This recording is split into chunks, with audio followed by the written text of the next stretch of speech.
વડોદરા શહેરમાં આયોજિત મિલેટ્સ મહોત્સવમાં મેયર પિંકીબેન સોનીએ ઉપસ્થિતોને દૈનિક આહારમાં મિલેટ્સનો સમાવેશ કરવાનો અનુરોધ કર્યો હતો। મિલેટ્સ એ માનવજાત અને પર્યાવરણ બંને માટે સ્વાસ્થ્યકારક છે તેમ જણાવી તેમણે યુવા પેઢીને જંક ફૂડથી દૂર રહીને શ્રી અન્ન સમાવિષ્ટ આહાર શૈલી અપનાવવા અનુરોધ કર્યો હતો। વડાપ્રધાન નરેન્દ્રભાઈ મોદીના પ્રયાસોથી આજે સમગ્ર વિશ્વ મિલેટ્સનું મહત્વ જાણે છે, જ્યારે જાડું ધાન્ય તો આપણી કૃષિ પ્રધાન દેશની સંસ્કૃતિ અને પરંપરા છે તેમ જણાવી પિંકીબેન સોનીએ ભારતના સ્વાસ્થ્ય વૈભવની વાત કરી હતી।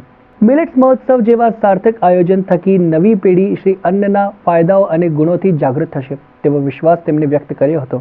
આ પ્રસંગે જિલ્લા પંચાયતના પ્રમુખ ગાયત્રીબેન મહિડાએ પણ શ્રી અન્નને લોકોની સુખાકારી અને ખેડૂતોની આર્થિક સદ્ધરતાનો પાયો ગણાવ્યું હતું। મિલેટ ક્રાંતિ માટે તેમણે વડાપ્રધાન નરેન્દ્રભાઈ મોદી અને મુખ્યમંત્રી ભૂપેન્દ્રભાઈ પટેલનો આભાર માનતા જણાવ્યું કે અન્ન એ આજના સમયની જરૂરિયાત છે। આજની પેઢી વજન ઘટાડવા અને ફિટ રહેવા માટે ડાયટ પાછળ ખૂબ ખર્ચ કરે છે, પરંતુ અનેક પોષક તત્વોથી ભરપૂર એવા જાડા ધાન્યથી તેઓ અજાણ છે। મહિડાએ શહેરીજનોને આ મિલેટ્સ મહોત્સવ દરમિયાન સ્ટોલની મુલાકાત લેવા ખાસ અનુરોધ કર્યો હતો।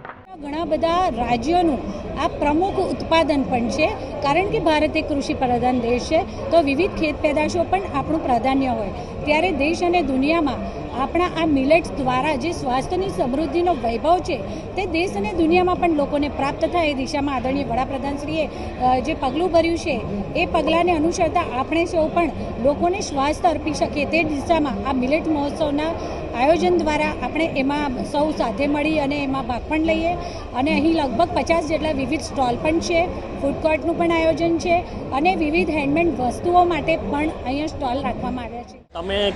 આપને ખ્યાલ હોય તો આપણા પૂર્વજો સૌ પ્રથમ તો પહેલાં મિલેટ્સ જ ખાતા હતા અને હાલ મોદી સાહેબે ઘણું સારું પ્રમોશન બધાને કરી રહ્યા છે કે ભાઈ મિલેટ્સ બને એટલું ખાઓ તો ઘણું સારું છે।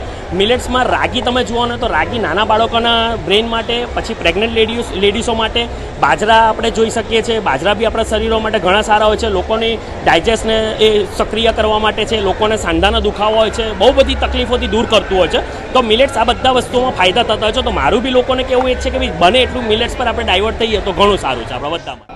વડોદરા મહાનગરપાલિકા ખાતે વડોદરા જિલ્લાનો મિલેટ મહોત્સવ અંતર્ગત 1, 2 અને 3 તારીખે મિલેટ મહોત્સવ યોજવામાં આવેલ છે। આ મિલેટ મહોત્સવમાં આશરે 50 જેટલા સ્ટોલ છે, જેમાં મિલેટ્સનું મહત્ત્વ સમજાવતા સ્ટોલો, મિલેટ્સનું આયુર્વેદિક મહત્ત્વ સમજાવતા સ્ટોલો, હેન્ડીક્રાફ્ટના સ્ટોલો તેમજ લાઈવ ડેમોના પણ સ્ટોલ રાખવામાં આવેલ છે।